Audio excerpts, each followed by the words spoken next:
Salam Indonesia, Anda menyaksikan berita terkini bersama saya Santi Maharani.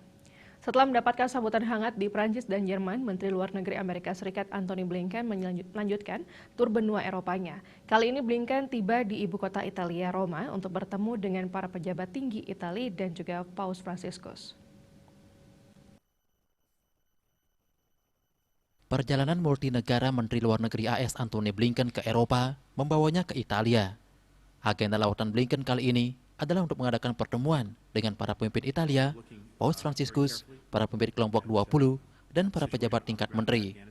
Menlu AS tersebut juga bertemu dengan Menteri Luar Negeri Italia, Badan Keamanan Pangan PBB, dan para pejabat kedutaan besar AS.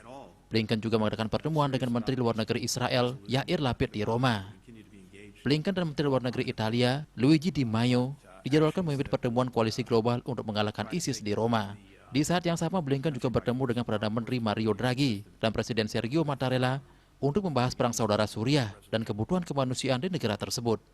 Departemen Luar Negeri mengatakan, Suriah tetap menjadi perhatian besar dengan puluhan ribu wanita dan anak-anak di kem-kem kemanusiaan yang berada dalam pengaruh para anggota kelompok teroris ISIS yang berusaha mengeksploitasi kem-kem di sana untuk merekrut generasi petarung berikutnya.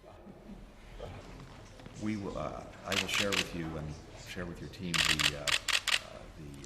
Menlu Blinken juga berkunjung ke kota Vatikan untuk bertemu dengan Paus Fransiskus dan Uskup Agung Paul Gallagher.